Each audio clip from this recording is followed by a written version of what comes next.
This is Lee with 82 came in 12, and we had the book fall down. This is going to be video 7, I think 7, concerning the replay of the Battle of Pharsalus, 48 BC, I believe. And it's from the Great Battles of Julius Caesar Deluxe Edition from GMT. We pull in a little bit, be able to see some.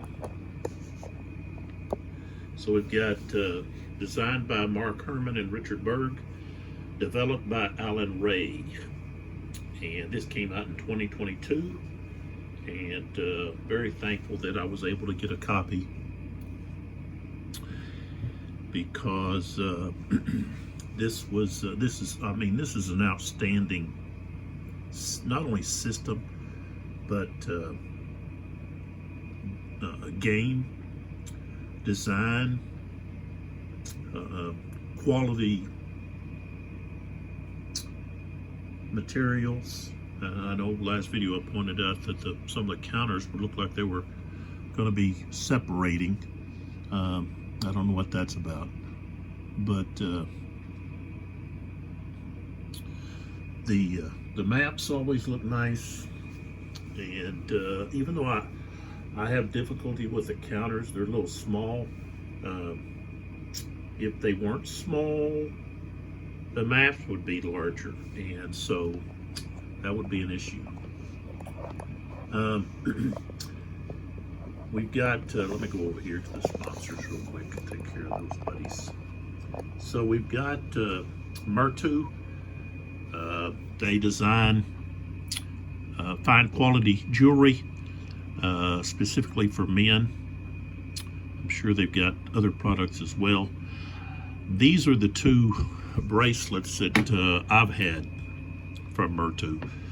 Actually, my girlfriend purchased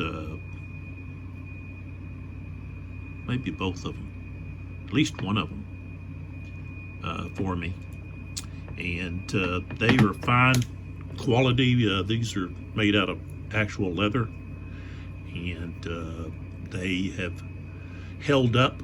I've worn this one quite a bit, and it's maintained its shape and appearance. Of course, the clasps are very easy to use. They're just they've got magnets inside. These are actually stainless steel, but you've also got these links that you can pull out that can increase the length of the bracelet. So if you've got larger wrist, so forth. So, and this one here with the beads, it's held up as well. I almost thought, well, the beads probably will eventually break, and but they haven't so far. So go check them out. They've got a variety of it's a rock, variety of different designs, colors, and so forth, and other things besides just bracelets. And you can check them out at mertu.com. The next thing we have will be these dice. See if I can pop off the, oh, it unscrews, yeah. So this one was $9, but just pull out a couple of them. So this is Serious A Dice company in Brooklyn, New York, and these are very nice dice. They feel nice. They're easy to read, the numbers, and they've got a variety of colors and styles, but you always end up with this a 20-sided dice that is different colored to the rest of the dice, even though you do get a 20-sided dice that matches the rest of the dice. This is, I guess, their unique little trademark maybe or something, where they throw in this other dice. So check them out at seriousdice.com, and I'll put the link for the YouTube channels for both of those. All right, we want to go over here to this book here, Caesar, the Civil War. This was written by Caesar. Okay, there's two I don't know if you call them books or what you might call them, but we've only got two, what term would you use, of his literary accomplishments that have survived. And that would be his military campaign concerning the Gallic Wars and then the Civil War here. Now, you've got some also other events like events in Spain, the African War, the Spanish War, and whether or not those were written by Caesar is debatable. Okay. They were actually, I guess, a lot of dispatches and so forth, and they think maybe some subordinates put those together. So, but his other literary works have been lost, and we know that he did some other things because there's mention of some of his quotes and so forth in other literary works. So, but if you want to find out more specific things about Julius Caesar and his campaign against Pompey and the Senate, then you can check this out. This is a Penguin classic, and it's got some maps and so forth.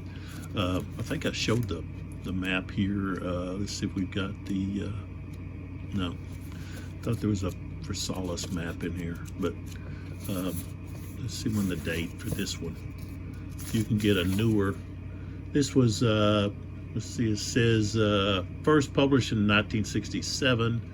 This would be the actual translation, and this one here, this says copyright Jane F. Mitchell, who translated in 1976. This is reprinted up to 1985, so I don't know, I guess this is the 1985 version. But so right here we've actually got the Battle of Pharsalus. Talks about the battle and the lead up to the battle and so forth, which is interesting. So, and also the planning that went in concerning the cavalry on Pompey's left and so forth. So I suggest that you check that out. It's very interesting. So, and then I have this other, I think I brought this out, Roman Legionnaires, Soldiers of the Empire by Simon Elliott. And this is a casemate. See if you can get that in the focus. There we go. Casemate short history. So Oxford and Philadelphia, casemate. This came out in 2018, and I think I've got something here spotted. Something here. What did I have spotted? Maybe I didn't. I think the pictures in this, yeah, they're just miniatures is what they've got in this book. Well, they've got some other historical shots, but most of what they have is like these miniatures. But then they also have like, this is an arch there in Rome and so forth, showing detail of what was sculptured, but talks about many different things, but it's kind of interesting. So this is about the Legionnaires. And I've got quite a few other books that I've picked up concerning Julius Caesar. And that's what happens. I have a game that deals with a specific topic, and I go find books about it so that I can have more knowledge about what actually was going on. So I've got one here. I got a book here on the Celts that I wanted to have, when I play one of the Celtic battles, so forth. So, and I believe Ariot Dodge wrote a book on Caesar that I need to find. He also wrote a very interesting book on Alexander that I had. I don't know if I still have it. And I picked it up when I got the Great Battles of Alexander. Got a trying to plug up, keep a plugged in.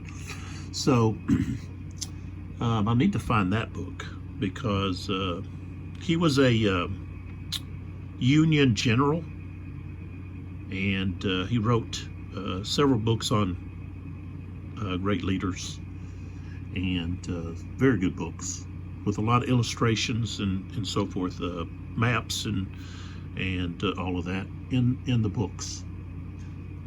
So all right, so we need to get back to the action here. Spent 11 minutes just yakking, but that's what I do.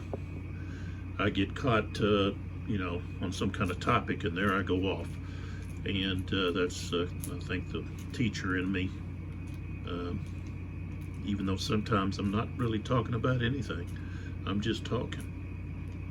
So I did that with my class too, and I'm sure the students liked it because they got me off of what we were doing and just got us talking about really not much. Okay, so here we are taking a look at what's going on across the battle here. I think I have this just as a missile no reminder here. Things don't look too good over here on Pompey's left. I mean his right. Pompey's on this side of the video. He's in the foreground. In the background is Caesar's forces. So, and Pompey's, they're kind of, I guess, call them the senatorials. So, there's a lot of routed units here. We've got 1, 2, 3, 4, 5, 6, 7. I think this is, 8, 9, 10, 11, 12. So you got 12 units right there. More than that, because there's one right there that's stacked. And this one here might have 2 units too. Where's my tweezers? I think there's 2 right here.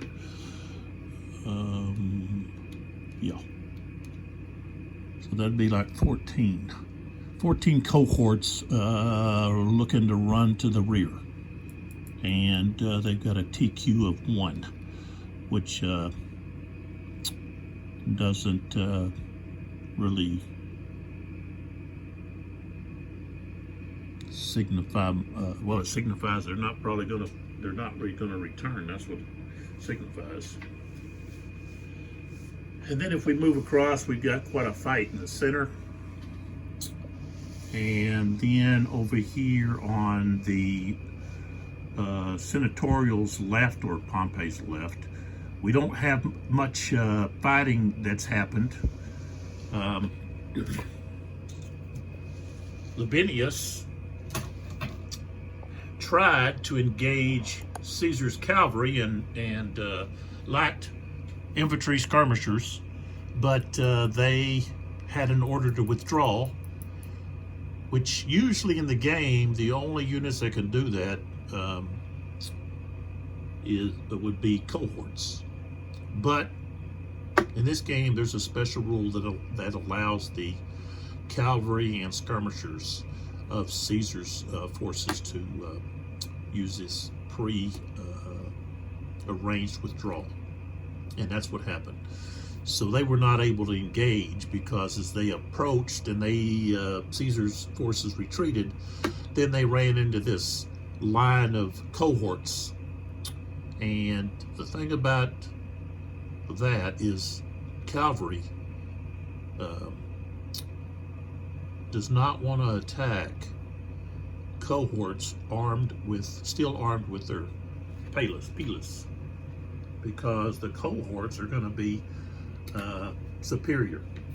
And I think that's attack or defense.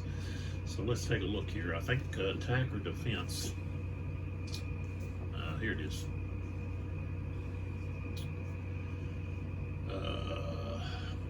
Yeah, all the way across. So yeah, they're going to be, except for LNs. What is that? Is that like that's a LN. Is that any of them? I don't think it is. Yeah, well, no. LN, not LC. Light cavalry. Lancers, maybe? That would have to be like Lancers. Let me just look here in the rule book. That's where I would find it, wouldn't I? Yeah, Lancers.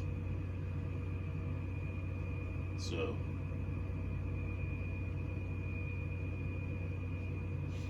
it would be found in Gaul. So, they don't have any of those. No Lancers. So they would be defensive superior, the cohorts, unless they're conscripts. So I think they're all veterans over there in that ad hoc legion. Yeah. Well, no, there's a recruit. So he would, well, most of those he's going to still be. Yeah, he's still going to be defensive superior. And then if they're the attacker, they're not, of course, attack superior, but defense. So they're going to hold up as a defender. They're not going to attack. And that's the whole purpose. Was Caesar just wanted to hold those cavalry units from defeating his cavalry and then attacking them in the rear. And Pompey was trying to use his overwhelming superior cavalry to overwhelm Caesar's cavalry and skirmishers, and then rally back to the rear of Caesar and begin to do some damage in the rear of Caesar's line, which would have caused disaster for Caesar. But Caesar once again showed his superior tactics, and so that's what we got going on over there. So Pompey is the only one that hasn't activated yet. So,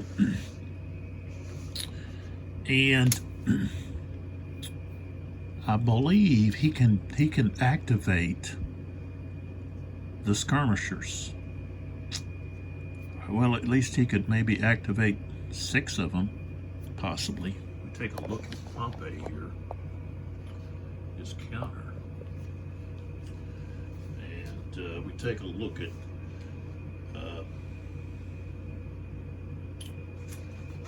so he's got a 6 here on the far left. Okay, that's his command range. Then his initiative is 6. Then he's got a Legion line command of 1, and then he's got a charisma of 3. He doesn't have the strategy rating because he's an overall commander. He doesn't need it. So, and he's not a heroic charisma like Caesar has. So, but he does have a 3. So, with his initiative being 6, he could activate 6 skirmishers. So let's see. He's got. I better check the scenario rules just to be sure here. I know he has. Let's see here. Let's see here. Okay, Pompeian command. Section leaders are used in this battle. Pompey, in addition to being overall commander, is section leader for the 1st and 3rd legions. Lentius is the section commander. Okay, we're going down. Okay, Libanius maybe, may command the left flank skirmishers. He is both a cavalry and infantry prefect in this battle. So,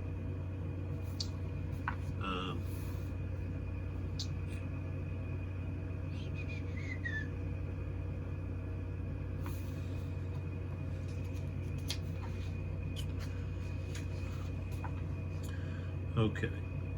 Libanius may also command the skirmishers assigned to the left flank. However, line eligibility requirements still apply. Okay.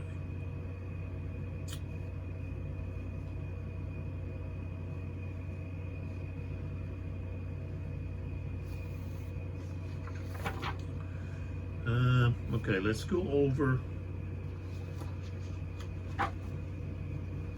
to check leaders and commands. We've got the overall commander here. Okay.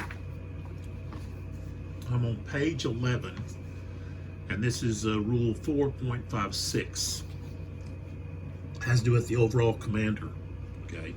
So let's pull back and let's just take a look here together.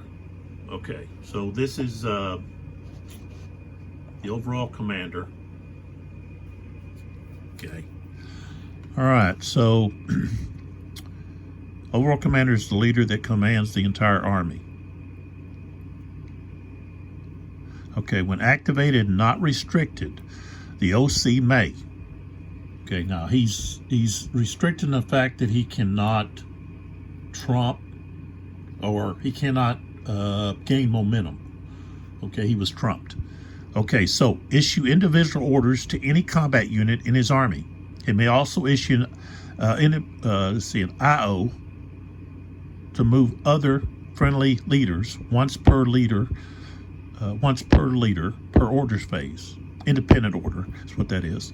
If the leader to be moved starts, okay, we don't have to worry about that. He's not doing that. Issue a line command to cavalry, light infantry, skirmishers, or elephant units. One group only.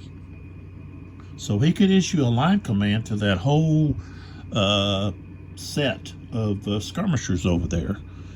Okay. All right. Overall commander can activate. Okay, let's move down a little bit. I'm sorry, I didn't move down a little bit. Okay, right here, where we're at. Okay. An overall commander can activate skirmishers and or other eligible units in the auxiliary phase. All right.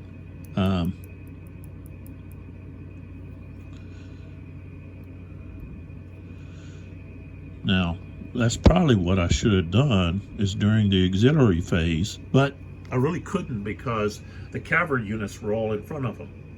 So, okay, so if we go back over here and take a look, we can have a line command issued. So let's go take a look at the line commands. So we know who is going to be who can be included in that, besides the ones that are side by side. And there's no, I think with skirmishers there can be a space between them, but I want to be sure. So let's see if I can find the line command. I think it may be up here, further up in the front here or something. See if I can find it.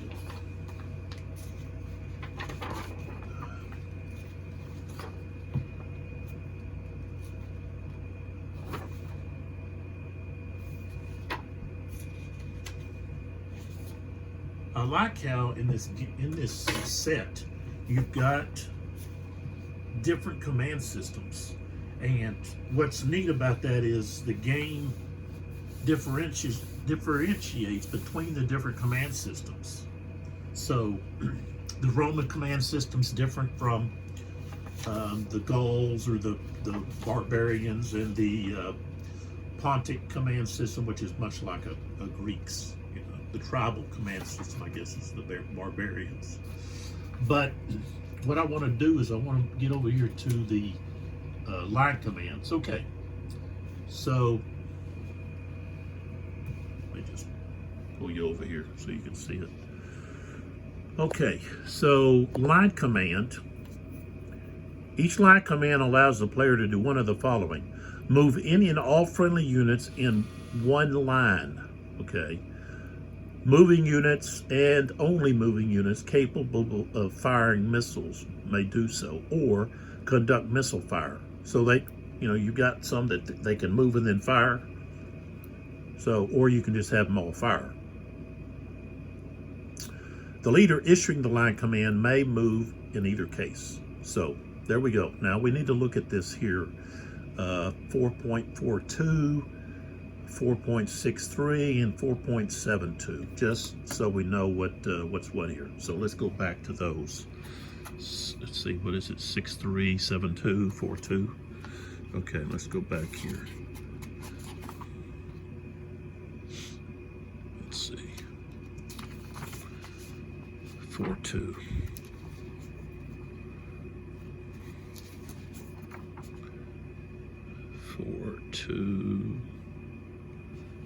Okay.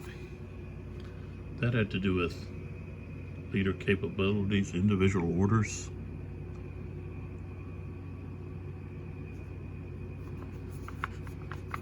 Oh, here we go. Line commands.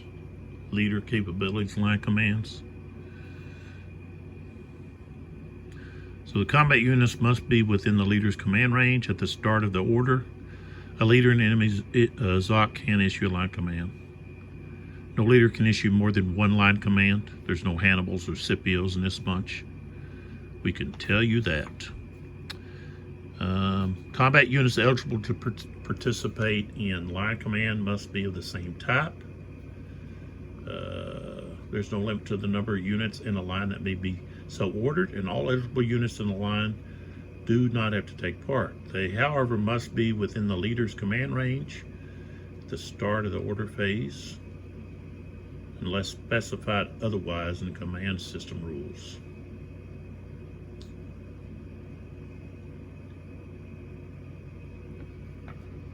Okay, so with the line command eligibility, a leader's ability to issue a line command depends on the Army's command structure. So we know that they can. Okay, so the next thing was 463. So let's find that. Okay, oh, that's tribal. Talking about tribal. That didn't apply here. And then 7.2. Okay, that's just this other. So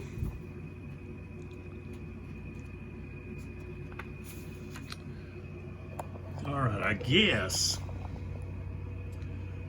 it's only going to be these here. These guys in the rear here, I don't think they're going to get to go. That's what I was wanting to find out, is what makes up a line. And I know in some of the other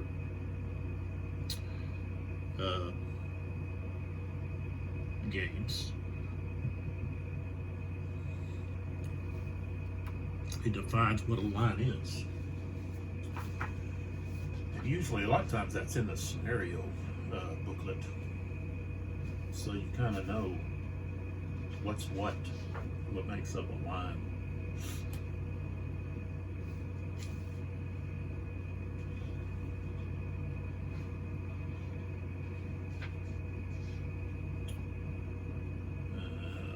See it though.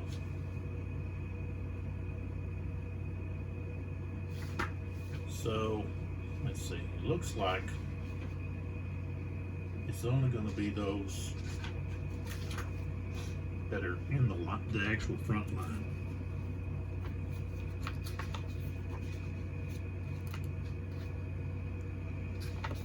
Let's see. Okay. All units that are listed on a specific battle's line eligibility chart or identified in the command system sections as eligible to move under a single line command. The term line never refers to cohorts or legions.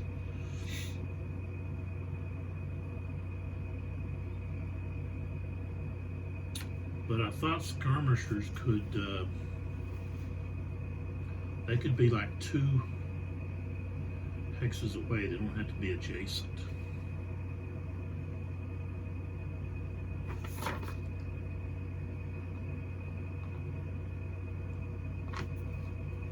So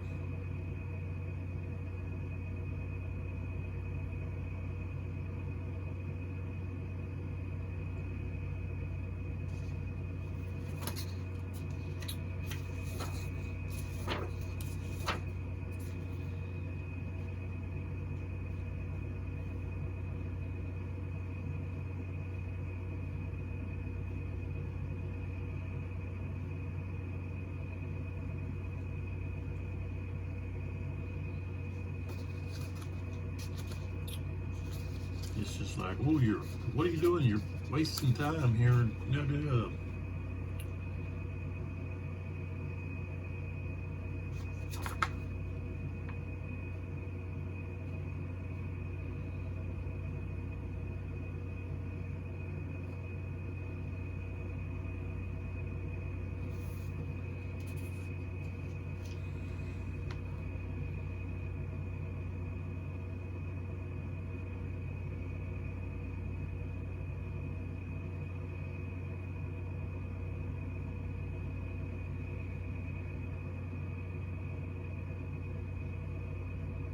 Oh, right here. Ta-da! I found it. I just need to keep reading. So, we take a look here. All right. So down here, okay, so right here it says, they, however, must be within the leader's command range at the start of the leader's order phase. Unless specified otherwise in the command system rules, the units do not have to be adjacent, in a line, or any other restriction. However, only units in that one line type may be ordered. Other units types are simply ignored. So that means he can order all of those skirmishers. Okay. And that's what he's going to do. So he's going to use his activation to activate the skirmishers because he wants to try to put some pressure on these cohorts that are here that are facing him. So, all right, so this is what he's going to do. He's going to use his, and he of course can still move. So, with each one, I'll move and then have to fire. I don't get to move them all and then fire them all. I have to move them, fire, do whatever. Okay, so we've got slingers, arrows, and that's it. So let's take a look. Let's see what they're going to have to do here.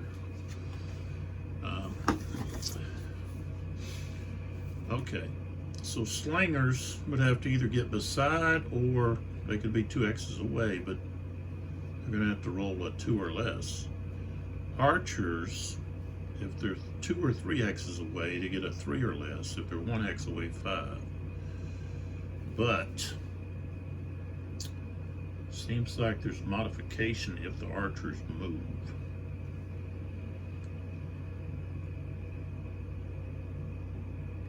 Yeah, if a slinger, archer, or any cavalry, elephant, chariot unit expended or will expend movement during the current order phase, there's a +1 to the die.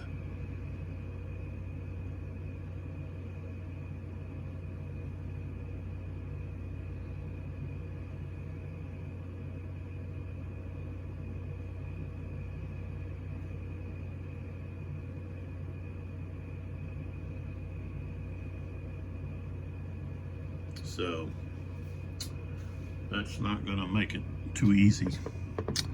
All right, so let's get started here. We're going to start with this Bailick slinger. See if I can get up a little closer here. So he's going to, if he's 2 X's away, he is going to, basically he's going to need to get a 1.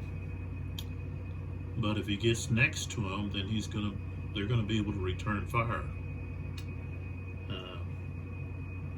So we don't want that. All right, so here we go. 1, 2, 3, 4, 5, and he's going to unleash. And so his target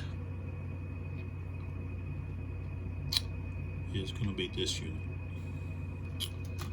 All right, and he's a cohort. And let's see. If a slinger, archer, elephant scream fires through the front hex of a cohort, phalanx, or heavy infantry from an adjacent hex. Now, we're not there at an adjacent hex, but we did move, so we have a +1. So, here we go. Rolled a 6, no hit. All right, so that takes care of him. The next one.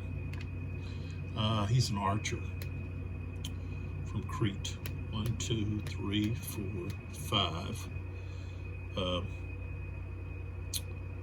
And he is going to fire at this one. And an archer from 2 X's away has to get a 3 or less, but we also have the +1 due to the movement. Rolled a 7, no hit. So far we don't have anything. Maybe they should have went up there right on top of him. I don't know. 1, 2, 3, 4, 5. And he's going to have to get a 1. Oops. 1 or 0.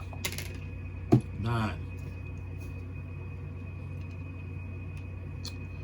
No go. Okay. Archer. 3, 4, 5. 6. Well, 5. Well, he can fire through his flank, so he's going to fire at that guy. 6. That's a miss. Okay, so these other guys, all they can really do is just move. So 1, 2, 3, 4, 5. 1, 2, 3, 4, 5. He can actually fire over to hit this guy. So he's 3 X's away. Let's see here. Maybe I should have had the slingers up front. Yeah. Okay, so he can fire over because he's got arrows. So 3 hexes away, he can still get, he's firing 3 or less, but +1 because he moved. Got a 9.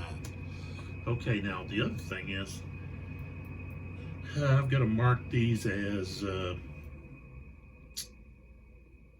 missile low. Yeah. He's a missile low. Let's see, I don't know, did anybody else get a 9? I don't recall. So you got to remember to do that.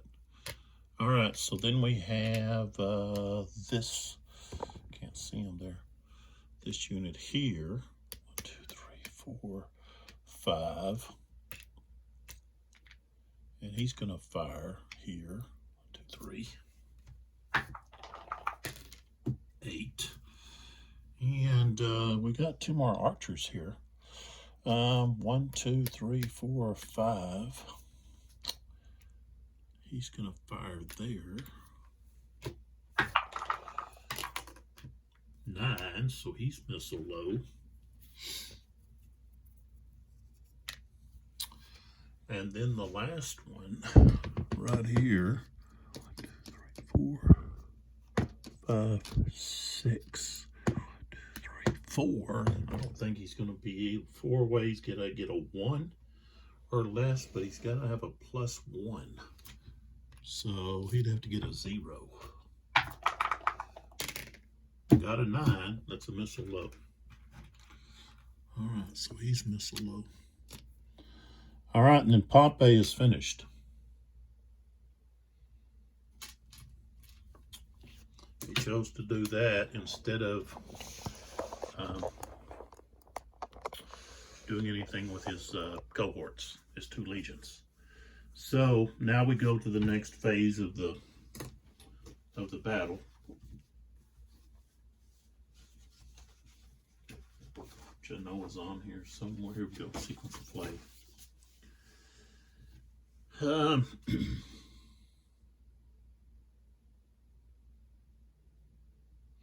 You got the camp movement phase, which we don't need to do. Then we have the route and reload phase. Okay, routed units within a camp or logger may be rallied.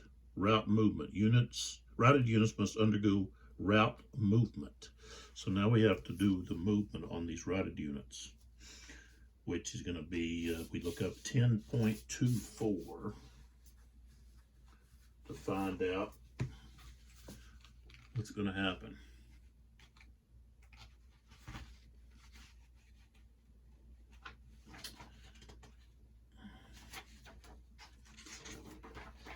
And here we are.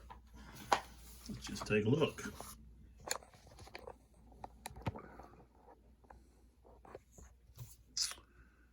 All right.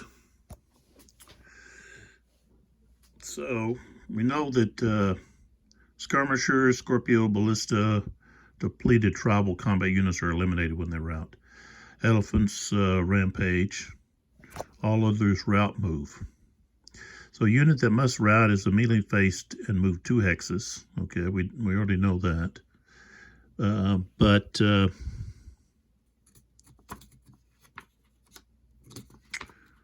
during the retreat,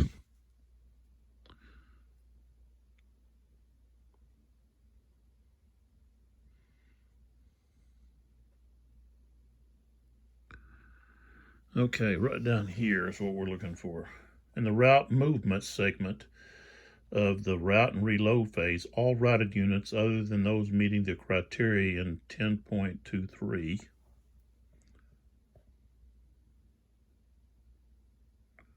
okay, that'd be the camp, talking about the camp, are going to move their full printed movement in the same direction manner as in 10.22.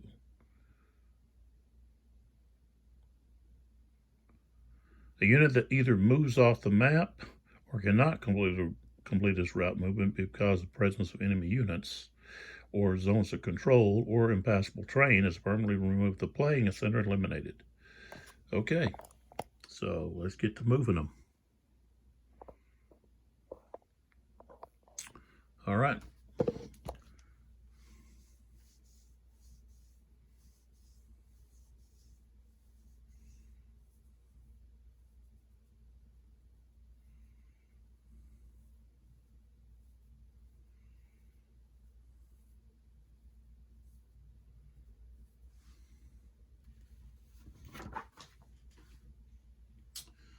All right, so we'll start here. Of course, we don't have any. So let's move across here. All right, so we'll start up here with this unit. He has a route, let's see, he's got a movement value of 5. So this one here is going to be moving this direction. 1, 2, 3, 4, 5. Okay. We got this one here. 1, 2, 3, 4, 5. Let's make sure he's got 5. Yeah, he's a 5. This one here, 5. 1, 2, 3, 4, 5. This one here, this is Caesar's units. 1, 2, 3, 4, 5. The next one, these all have movement of 5. 5. Nope. Then we have to move all the way over here. Oops. We may have to move some of my markers here out of the way. So 1, 2, 3, 4, 5. 1, 2, 3, 4, 5. 5. And way over here, this unit, 1, 2, 3, 4, 5. This unit here, who does it belong to? Okay, it's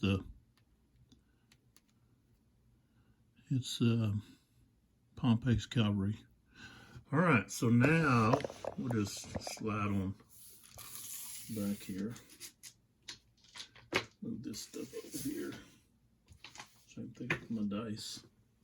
All right, so now we're on Pompey's side. Okay, we've got this unit here, and it's got movement of 5. 1, 2, 3, 5. And then this cavalry unit, okay, 8. 1, 2, 3, 4, 5, 6, 7, 8, right there. Right here, 1, 2, 3, 4, 5. 1, 2, 3, 4, 5. 1, 2, 3, 5. This one here. 1, 2, 3, 4, 5. 1, 2, 3, 4, 5. 1, 2, 3, 4, 5. Let's see here, these guys here. These are enemies, so Tribune better go. 2, 3, 4. And I could have moved Pompey down there, but I didn't.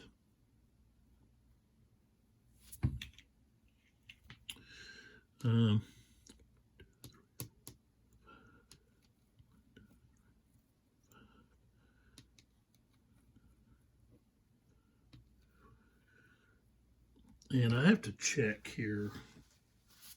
I need to check the, let's see.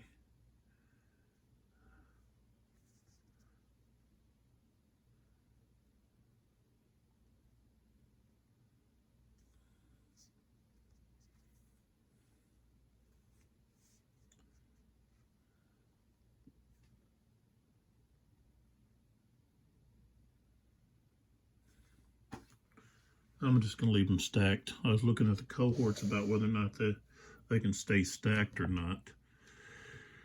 And let's go across here to see if we have anybody else. And there I see 1, 2 right here.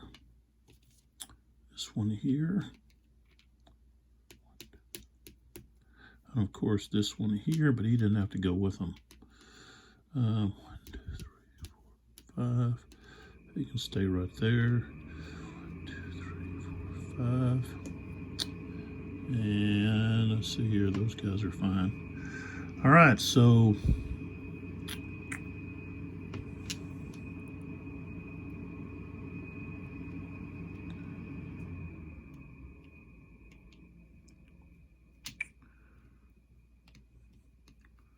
trying to clean up some of this. All right, so the next thing we do, okay, we got reload. Eligible missile units may get more missiles.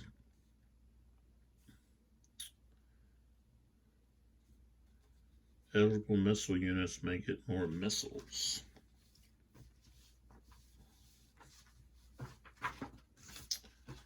What did I say? That's 8.17.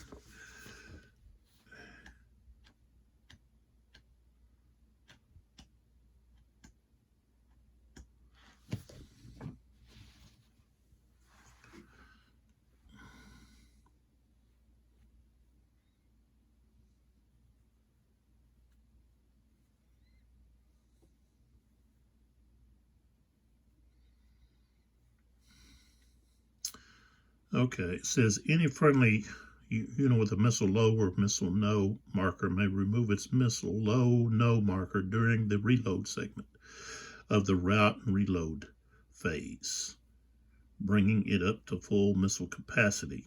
If it is not an enemy ZOC and it is not in missile range and in line of sight of an enemy unit that has missiles and is able to fire.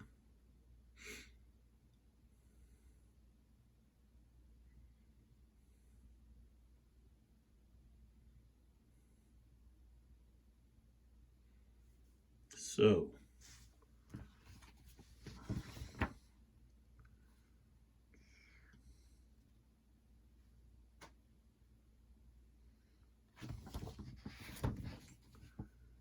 let's see here.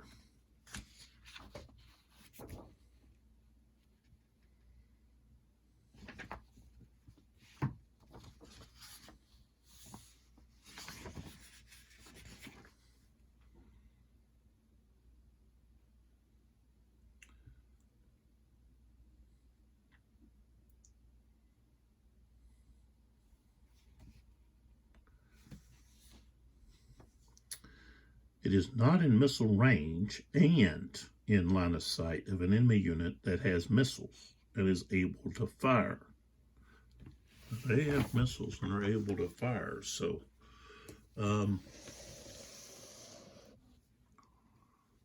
these guys here, let's see, put these guys there. These two guys, see who we got here. He's in line of sight. So let's say no. This guy here is this guy here, I could say he could get the missiles. He could go back to having missiles. Of course, these guys can't. Just looking across here, these guys are all engaged. Let's see here. This one, no, those guys can't. Was thinking about over here. I think these guys in the rear could get missiles. Maybe not, but I'm gonna say they can. All right, and the next. Flip and remove. Flip all finished leaders back to the front sides. Remove any rallied, moved, restricted, pursuit, finished, or trump markers. Okay, so we've got to move the trump marker here and flip everybody back over.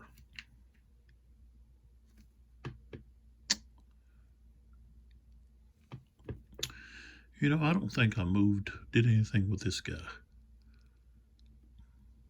But I don't think he really doesn't want to do anything. Let's turn these guys around.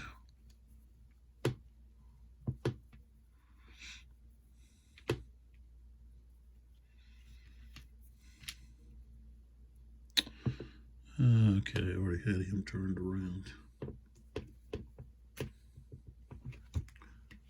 Okay, let's see, we're going to turn him around.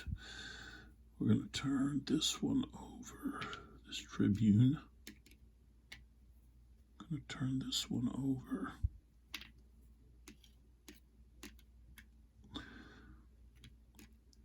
One of these I could not find.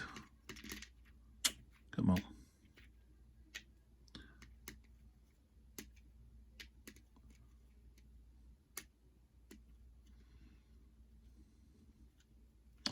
One of these, I could not find the Tribune marker. I think it's this one.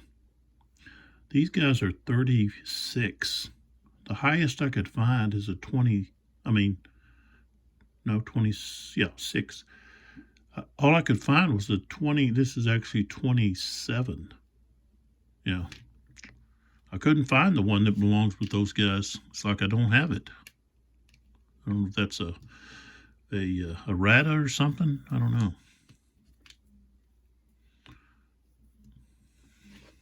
We have a Scipio right here, but it's not the right Scipio that we were talking about earlier. About there's another routed unit right there. Oh, I missed him. So he's got to move. 1, 2, 3, 4, 5. And we're going to put the Tribune right there.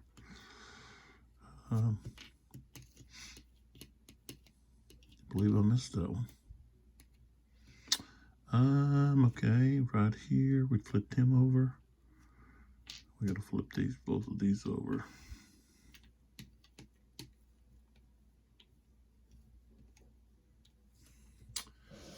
Down the line. Syria B.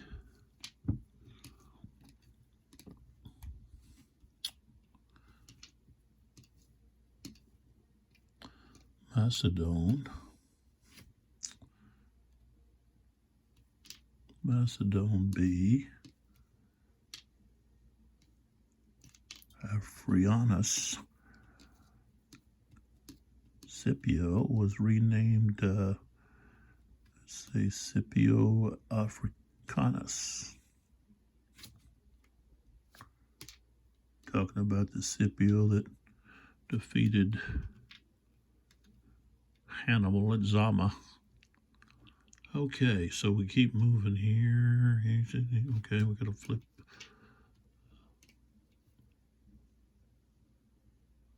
And Julius, flip Tunius over.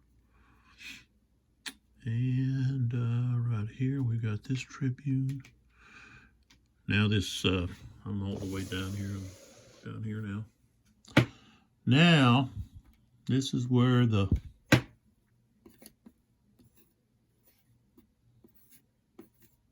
metal meets the meat. This next turn, because all of these leaders, besides the overall leaders, are not going to be able to automatically activate.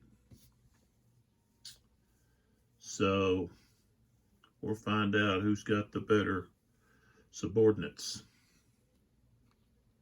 Okay, if they're already engaged, yeah, they can engage, but otherwise, some of these may not be able to move, and that's what they're going to need to be doing, is moving. So, man,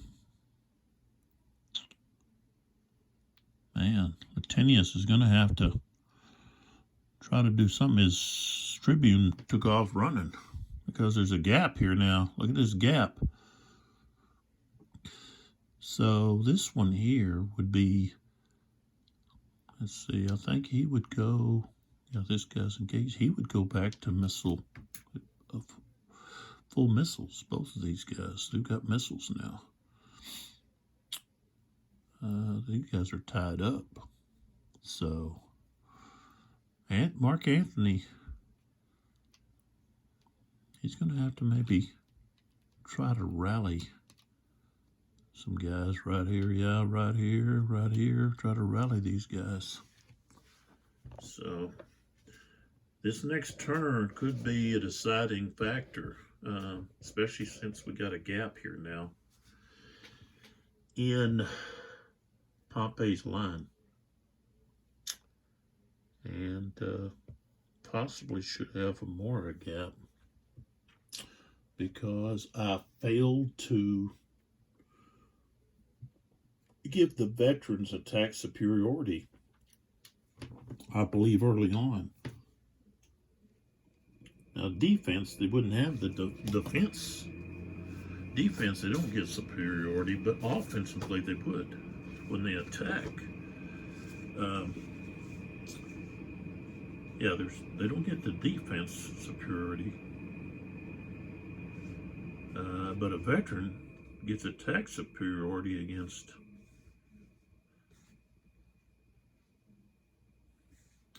all infantry. Not phalanxes or chariots, but not phalanxes, but and their other veteran cohorts, but all other infantry. So, okay, so far we've got Pompey has 15, looks like 15, is that right? What's that there?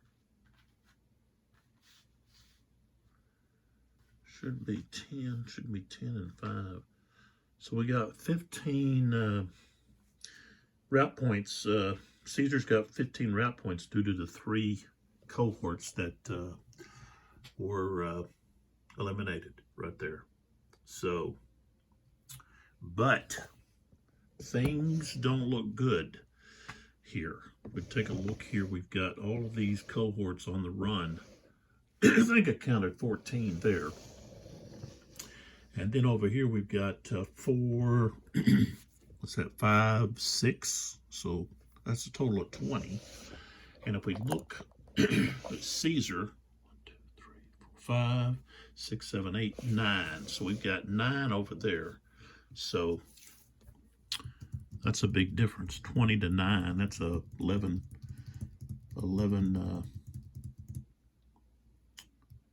number swing. But we'd have to throw in the 3 that are already lost. So that would be 12, 20 to 12. But we don't get to count those routed units until they're off the map. But if you got 20, and say they're around 5 or 6, some of them are 7, but just say 5, that's 100 route points right there. And let's see what it takes for, let's see what the route,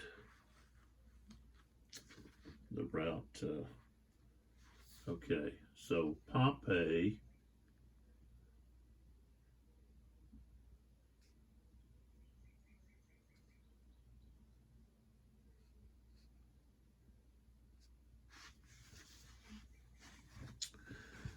will route at 210.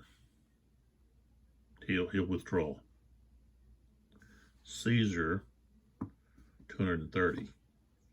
So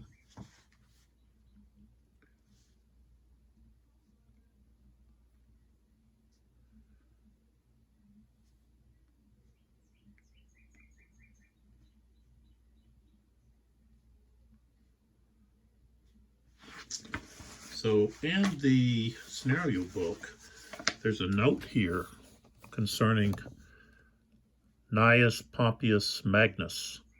There's no doubt that Pompey was a highly capable general, in 1 or 2 ways better than Caesar. He showed that at Dyrrhachium,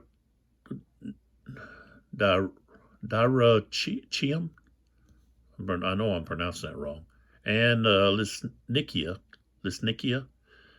and his paper plan at Pharsalus was excellent. What he did not have was the loyalty of his troops, or even much of his subordinate command, a level of loyalty in which Caesar far exceeded his rival. While it's sometimes easy to disparage Pompey as an inflated bag of ego, after all, the word pomp is right there in his name. Do not underestimate his capabilities. So, Pompey was not a pushover. He had a good plan, but Caesar thwarted it with his line of cohorts that he placed behind his cavalry and skirmishers. So,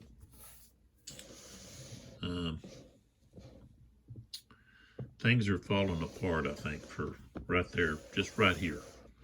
Right there is going to be a big problem, right here. Especially if Mark Antony can rally some, or rally some of his units here. And let's see here, we still have, let's see if there's anything else we do. Oh, we would have the route, but nobody's routed, withdrawn. So we keep going. So we're going to move on to the next turn in the next video. And this is going to get tense. I think Pompey is going to want to slam into. We're going to want to really slam into Caesar's lines over here. try to maybe get at Caesar. Labienus is going to want to go ahead and just try to push right through. Maybe at a specific point, even though it's going to cost a lot of his cavalry units to rout. I think he's going to want to push into this center here. That, or maybe try to break through this right here, in this link where he's got some skirmishers to do something there. Pompey, I think, is going to, during the auxiliary phase, I think Pompey is going to try to push those skirmishers right up against those cohorts to maybe use their peleys up. Use them kind of as cannon fodder. So when he moves his veterans up, they kind of have an advantage, and that they still have their peleys or javelins to throw and try to disorder Caesar's. So that's what's going to happen there. Caesar's just going to have to try to hold the line over here and allow a breakthrough. Like we've got actually, looks like 2 breakthroughs. If we look right here, this could be a breakthrough right here for this guy's got to be missile. No, now this guy, and we've got to have missile no over here with these guys. But this guy here, I think these 2 guys they still have their missiles. So does this guy, but these guys don't. But this right here could be a breakthrough for Pompey. He's got fresh units here and here and here. And if he could maybe send some of these veterans over here, that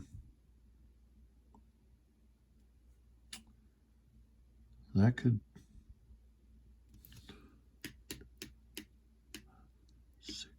That Tribune's he's out. Pompey'd have to move. He should have moved. That's what he should have done. I should have moved him. I didn't move Pompey. I should have moved him over. Could have just moved him over 1 hex. It would have been close enough to activate both his legions. So, but yeah, this could be, see, Caesar doesn't have any reinforcements back here. And Pompey could take a few of these cohorts and send them right over here to exploit this gap there. I think that's another plan for Pompey. And there's not much Caesar can do. He doesn't have anybody he can send in there.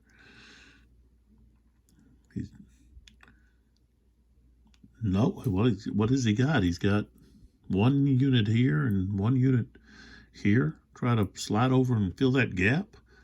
And this unit here is being attacked from 2 sides, so that's not good. So, even though things don't look good over here for Pompey's forces, they look pretty sweet over here. This could be devastating.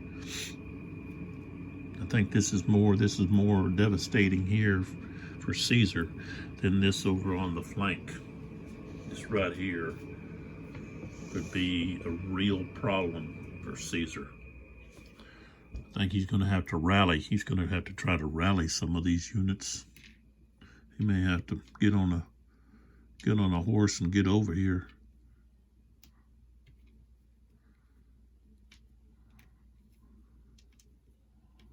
That, or things could be over fast.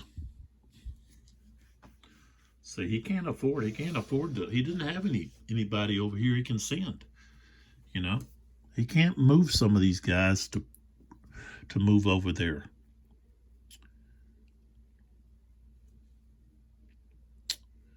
Or even up there. I guess he could take a couple of cohorts, but it's not enough. And they're not gonna get there. It's too far away. He'd have to like shuffle them. Shuffle some from here and then shuffle down and shuffle down, shuffle down. It's gonna be interesting to see what happens. Very interesting. So, next video, next couple of videos,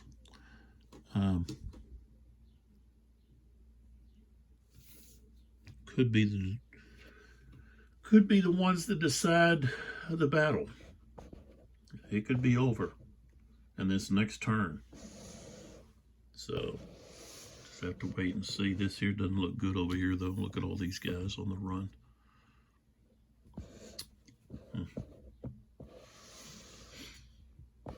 Okay, we can. If you don't want to listen to some of my yakety yak, you can just turn off the video. But I want to go in here. Let's go down here where we got some more. I think we got more light here. Okay, so the first part here talks about that Caesar was getting ready to move, or fold up his camp, and he was going to move. So you've got Pompey, he's on a hill, and Caesar didn't want to offer battle on unfavorable ground. So he's deciding he's going to move. So they struck camp, and they start to get ready to move, and then Caesar recognizes that Pompey has positioned his men further away from camp than he has before. And so Caesar decided, all right, just stop. We were going to go to battle. And so both sides had basically decided that's what they were going to do.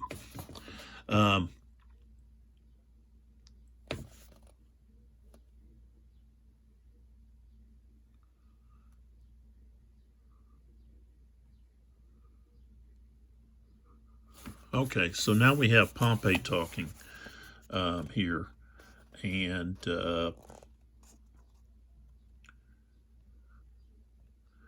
he says, I know that what I promise is almost incredible, but listen to my tactical plan so that you may go to battle with more confidence. I've advised the cavalry, when the armies come within fairly close range, to attack Caesar's right wing on its exposed flank, surround the line in the rear, and thus throw his army into confusion and rout it before a missile is thrown from our side at the enemy. They have undertaken to do so, and in this way we shall bring the war to an end without damage to the legions, and almost without bloodshed. It is not difficult. In view of our superiority in cavalry, he extorted.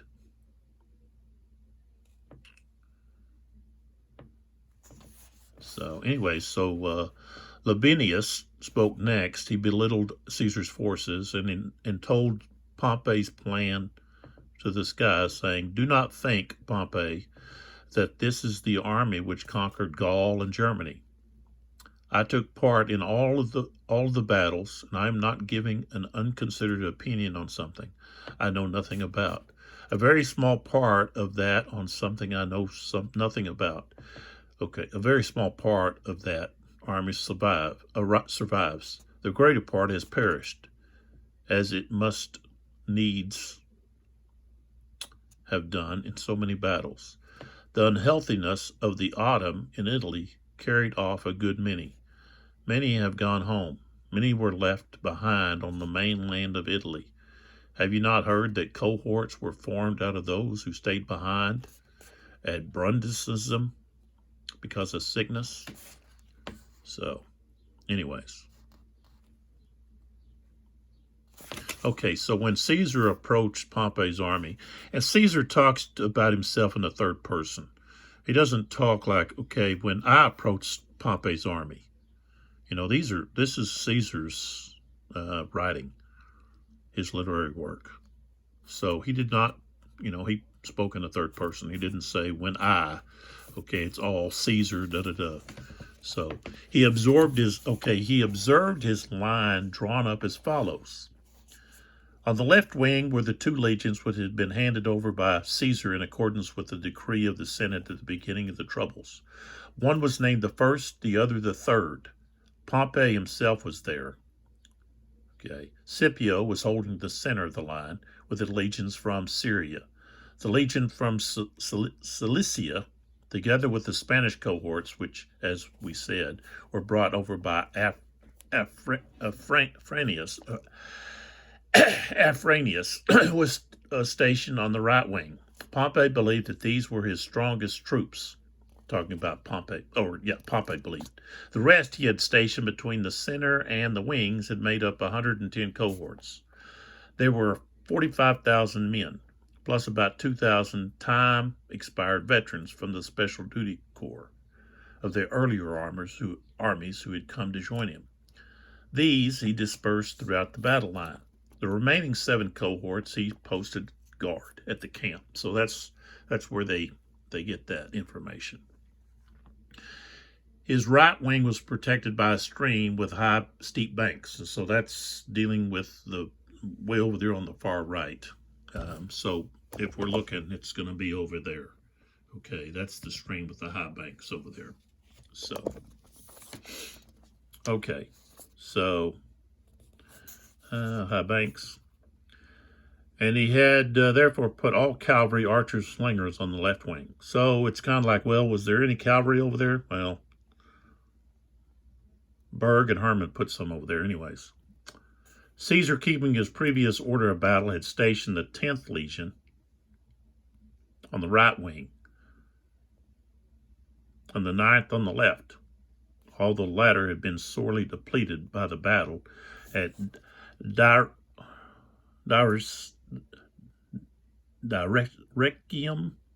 or Dyrrhachium. I don't know. Whatever that is. I know I'm chopping that to pieces. To it he added the 8th Legion so as almost to make 1 legion out of 2 in order then to cooperate. He had 80 cohorts stationed in the line, totaling 22,000 men. He had left 2 cohorts to guard the camp. He had put Antony on the left wing, Sulla on the right, and Gnaeus Domitius in the center. He himself took a position opposite of Pompey. At the same time, he observed the dispositions described above, and fearing that his right wing might be surrounded by the large numbers of Pompeian cavalry, he quickly took 1 cohort from each legion from his 3rd line and formed them into a 4th line, which he stationed opposite the cavalry. He gave them their instructions and warned them that this day's victory would depend on the valor of these cohorts. He also ordered the 3rd line and the army as a whole not to charge without his command, saying that he would give a signal with his flag when he wished them to do so. So this is where Caesar uses pre-battle tactics. So this is where he looked out, saw what the situation was, and prior to the battle starting said, hey, I need to do this or my flank is just going to get overwhelmed. And so that's going to basically put a stop to Pompey's super plan of not having to have the cohorts and the legions get bloodied. But of course that didn't work because Caesar observed what was going on and he made some plans. So Caesar was able to look at the situation and then decide what was best, and not only at this battle but other battles as well. So just like he's striking camp, and yet he looks out and notices that, oh, wait a minute, Pompey's forces are further down the hill and they don't have that advantage of the higher ground anymore. So let's go to battle. Let's march out to battle. So He's not an Alexander, he's not a Hannibal, he's not a Scipio, but he was highly capable. Strategist, tactician, and so forth. So, all right. So I say, hey, come back for the next video, find out what happens. We've got a very exciting battle going on here. This is Lee with 82 Game and 12. We've got Great Battles of Julius Caesar by GMT, Herman and Berg, developed by Alan Ray. And then don't forget to check out the sponsors. We've got Mertu.com and Serious A Dice. See if I can get a little closer picture here of the, there it is. Serious A, there's an A there, Dice. However, YouTube, it's just Serious Dice, I think is what it is. But, you know, I put the description. I put it in the description. The other thing is check out this literary work by Julius Caesar, The Civil War. You can find it through Penguin Classics. They've got, I guess, a newer edition than this one. Like I said, this one came out in, I think, what I say, 85, I think. I think that's what I said. There's been quite a few. Yeah, 85. Like I said, this is by Jane F. Mitchell. She did the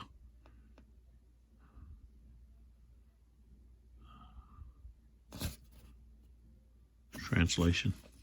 So originally came out in 67. But there you go. Check that out. I'll put a link there for Penguin Classics. Whether it be their website or what so forth.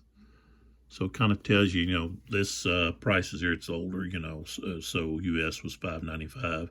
This is going to be much more than that now. Unless you find it used, I think that's what I got. I got this one used. I think at Half Price Bookstore. So, you know, you can always check online, like GBoH. I can put a link there for them. They're a great source for finding books, used books and so forth. GBoH uses bookstores from all over the country, and you just, you know, type in what you're looking for, and it'll tell you, show you the book and how much it is, and you know what condition it's in, and you know if you buy it, then they contact the bookseller and it gets sent out to you. So I've purchased a lot of books from GBoH. So I'll put a link there. Need to have them as a sponsor. So anyways, and I'm enjoying this. Hopefully you are too. Come back and see what happens. See you next time.